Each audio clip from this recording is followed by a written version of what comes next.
Merry Christmas. I hope your plaid stocking was just as full as mine, and I hope you're spending tonight with friends and family, and that you have something delicious in your cup or your mug. Gather around for the next team's favorite stories of 2017. Stories that made us think, stories that made us laugh, stories that made us grateful, and stories that encourage us to talk to each other. That's our favorite part. If there's anything that we love more than a great story, it's the opportunity to tell you the truth about a great story you've always heard. If you've ever toured the state capitol building, you've likely been asked to look out at the Denver City and County building with its towering architecture and the gilded eagle that sits in the Denver skyline. The story about that eagle is legendary. Our Brandon Ritteman set out to find out if it's also a legend. So we're going to start this story here at the Denver Zoo. I'm watching a male bald eagle named 2-0. We're waiting for him to poop because it's going to be important to tell the truth about a piece of Colorado history. It helps to understand the backstory a little. Also on top there, we have a golden eagle.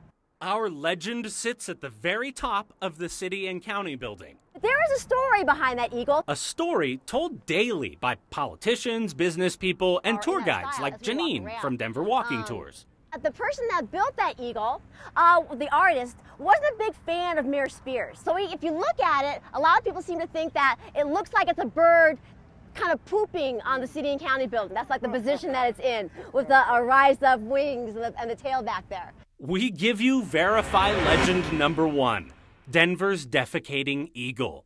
Tellings vary, but the story almost always claims 1, the eagle's in a pose eagles only make while relieving themselves, 2, the artist designed it that way, and 3, it was meant as an insult to Mayor Robert Speer. That happens to be the easiest part. It's true, Speer had the vision for a great civic center in Denver, with a big park between the state capitol and Denver City Hall. But the idea that he ticked off the sculptor falls apart really quickly when you put this on a timeline. The city and county building did take a while to build. It opened in 1932. They broke ground in 29. The city picked the design in 1925. The eagle's sculptor was hired somewhere in this range. So what's the problem? Mayor Speer died in 1918, almost 7 years before anyone even knew there would be an eagle on top. The sculptor, Joseph Nicolosi, was a 25-year-old Italian immigrant at this time who'd never lived in Denver. The idea those two had a beef? Totally unsupported by the facts. But maybe there was some other beef, some other reason that they designed a pooping eagle on purpose. The city has scant few records about its own headquarters. Just a half a blueprint page. Doesn't even show the top of the building. But we found something better. I have never heard of the eagle poop rumor. The fact that this particular guy gave us that reaction, another big red flag. My grandfather designed the building. Bob Fuller inherited all the records from the architects. In his house, he's got the contract to build the building. That's his grandpa's signature. That's Mayor Benjamin Stapleton's. And we did find bad blood, after all, between the architects and the city. The records show that they lost a pile of money. The architects were not well treated by the city of Denver. Long story short, the Great Depression hit in October of 29. The city wanted to cut costs, sued the architects in 1930 on a technicality to get out of paying them, and then fired them. Major bad blood. In their records, the architects note they got stiffed to the tune of $84,000. That's worth $1.3 million in today's money. It was a huge deal. But what we care about is, did they change the eagle sculpture after that? Because that might show at least intent to design an eagle that's forever unloading on the city of Denver. Well, Bob had that answer too, sitting right behind him all this time. The first rendering the architects ever made. And look, the eagle's in the same position, wings up toward the sky. On our timeline, this is from 1925, before they ever hired a sculptor to make it. At this point, the architects were trying to look good. They wanted to win the city contract. That eagle in that posture well predates any of the financial issues that the architects went through, or any possible bad blood during construction. We should share there is a more realistic theory, that they simply copied the city's seal, which had already been around for 2 decades.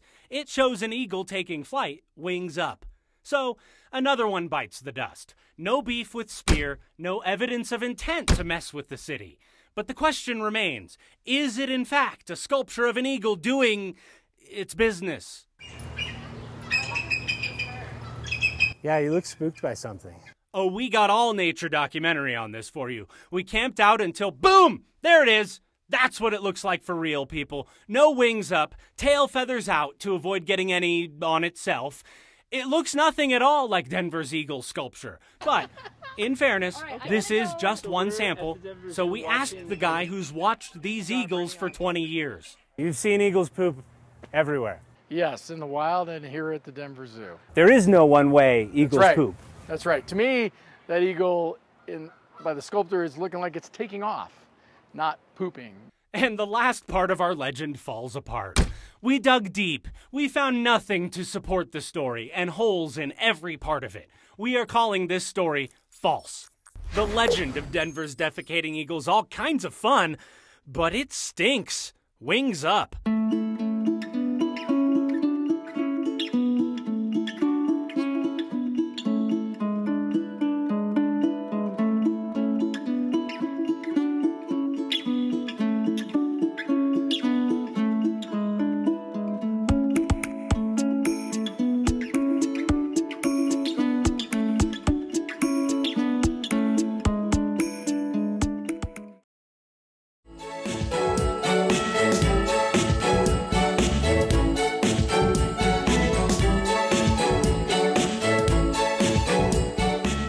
Our most frequent guest on Next is not a politician or a newsmaker.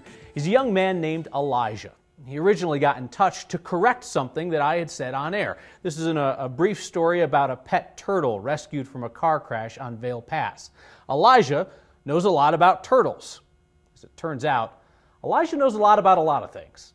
Joined now by 7-year-old turtle expert Elijah Bosworth of Aurora to correct the record on our story from earlier this week about the turtle that I said, Elijah, was frozen up on Vail Pass. And you're telling me this turtle wasn't actually frozen? Correct. What was it? It was hibernating. It was hibernating? Yes. And how do you know that? Well, because I saw it on a documentary. How did you get so smart about turtles? Well, I was mainly looking in the books and on the internet. Do you have a favorite kind of turtle? No. You like them all? I love all aquatic turtles, mud turtles, swamp turtles, sea turtles, and tortoises. Do you have a pet turtle? No. We're still thinking.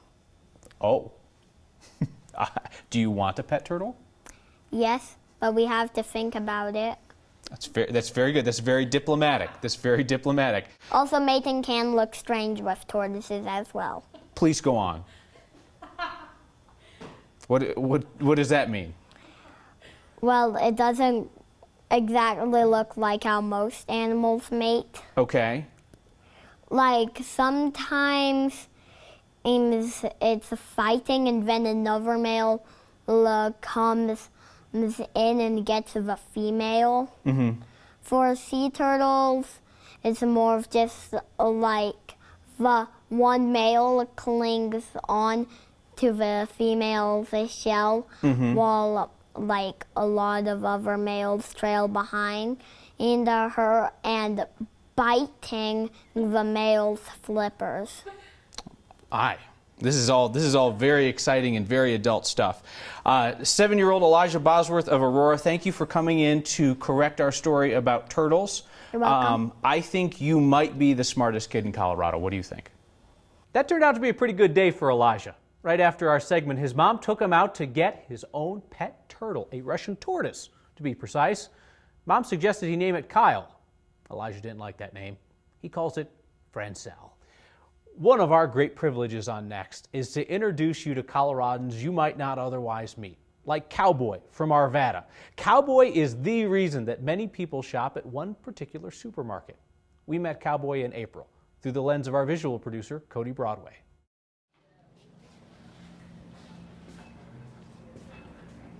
Cowboy is one of our courtesy clerks. He's been here for a long time. Very enjoyable guy. happy-go-lucky, loves to say partner all the time. He really engages with the customers and it makes them feel at home. Up here, sir. Oh, thank you. You're welcome, sir. Cowboy's one of our special needs people that just helps us do almost anything, you know. Everybody comes in and they come in and say hey to Cowboy. Hello, good partners. Going on there, partners. Get your mama hot time? I got mom. I got family. Push buggies, partner. Push buggies. I bag groceries and I give everybody else a hard time, partner. He's always smiling. That is a key of being up front in this environment, and he's making other people smile, and that's contagious, and that's kind of, you know, it kind of spreads around the front end, and it's fun. It's a fun atmosphere. Thank you for You're helping. welcome, man. Katrina, hard time over there. Can I do walking? Can I do that? What are you gonna do? Give her a hard time for? No, because I have to give her a hard time. I pick on her sometimes. He likes to tease people, so he'll, a lot of the customers, as they come through, will go, oh, there's big trouble now. But it's just his way of kind of chatting and talking to them and kind of breaking the ice before they get to the check stand. I make them smile. If they don't smile, I have to go on and give them a hard time for it. You know, he's a great guy. Fun to be around, fun to talk to. He's got a lot of good ideas. He's a very intriguing personality. You know, he's a good kid, and he's doing a good job, and come in and say hi to him. Come on, partner, start there, partners.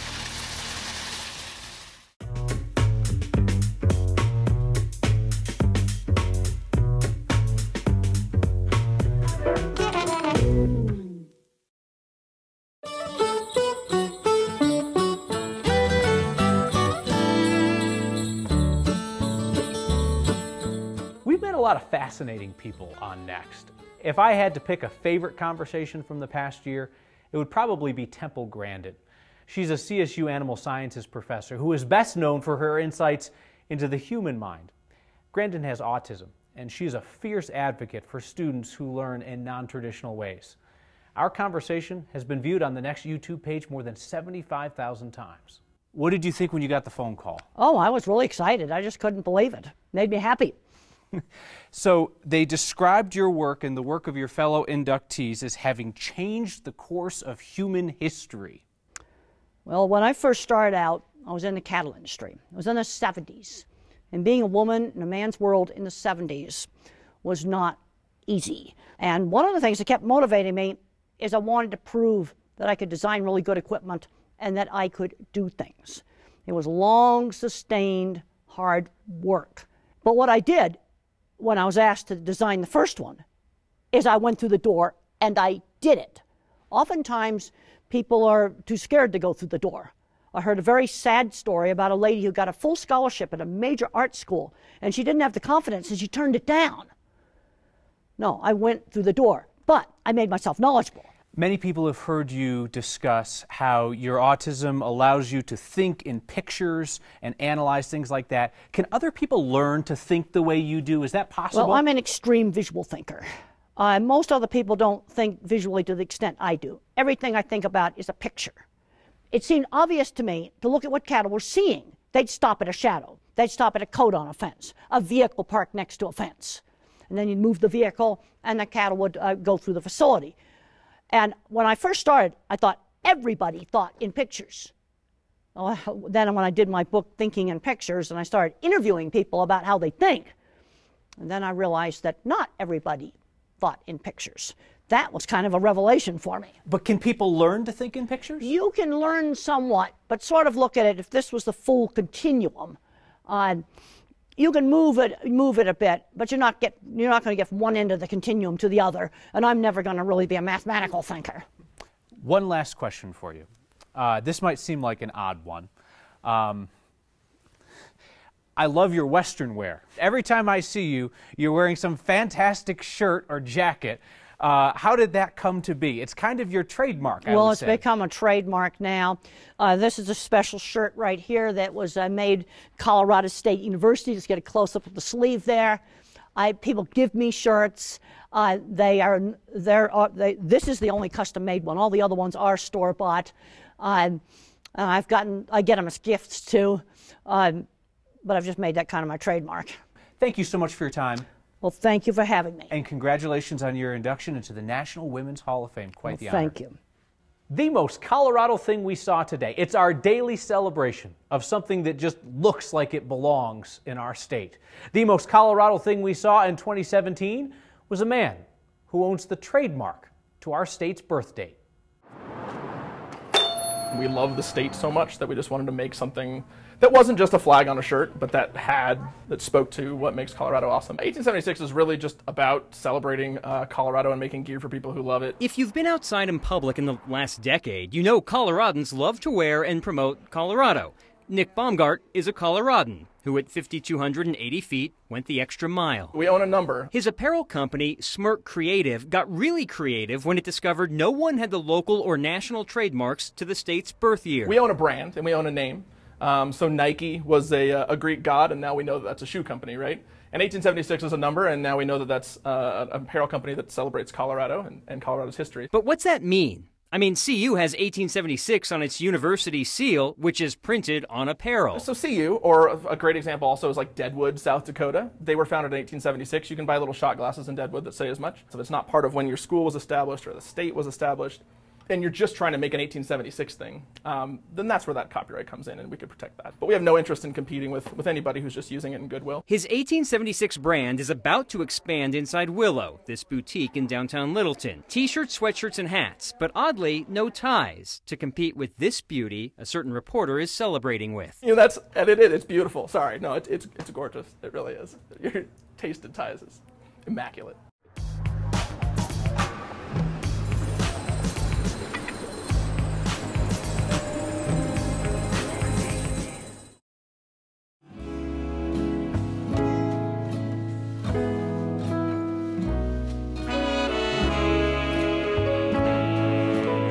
It started with a sandwich. Next resident expert on all things food is Steve Stager. Steve will tell you that the height of the art form is breakfast. And one art theory question that's always bugged Steve, what's the deal with the Denver omelet? He met two men who know, over breakfast naturally. Bob Quintana from Little Nick's, thank you so much for showing us this morning. And Matt Masick from Colorado Life Magazine, appreciate both of you being here. You've researched the history of this, but first, Bob, tell me about this sandwich. So this is unique to this area. This is a knockoff of the traditional Denver sandwich. The Denver sandwich, I don't know its origin, but it's as long as I've been alive, it's been on menus. Used to get them for 20 or 30 cents at Walgreens at one time. At Walgreens? Yeah, Walgreens had a grill.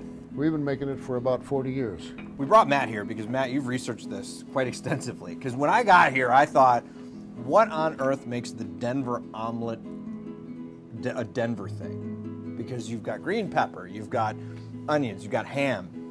None of those things are exclusive to this city, to this state. And you kind of looked into the history of this. I have spent an inordinate amount of time researching the history of the Denver omelet. So the first thing you learn when you're looking up the Denver omelet is that it was originally the Denver sandwich. Okay, what's a Denver sandwich? Where's that come from? And there are about 5 competing theories. One is that folks, immigrants coming over in the 1800s used these ingredients to mask the flavor of bad eggs. That's probably not true. Another is that Chinese railroad workers in the 1860s converted egg foo young and put it on between 2 pieces of bread. That one's pretty popular among scholarly sorts. John Elway's first professional game for the Broncos. He gets sacked between 2 Pittsburgh Steelers, and the caption beneath says, 2 Steelers defenders make a Denver sandwich out of John Elway. Well, when did you first make a Denver sandwich? I first made a Denver sandwich when I worked for Top's Restaurant. When was that? That was probably in 1965. And there were two things on the menu. It was a Denver sandwich and there was a Western omelet. The only difference was one was on a plate and one was on bread. Finding an actual existing Denver sandwich, when I discovered this here, it was like finding a T-Rex still walking the earth. This is a great lesson in local culture because I had no idea. Again, this omelet that's been in my life for a long time now makes a little bit more sense. So thank you very much. Thank you both. Thank you. There, should we cheers the coffee cups? All right. Why not? Cheers. Thank you so much for spending a little time with us this Christmas. And thanks also for the thought-provoking conversation over the last year. See you next time.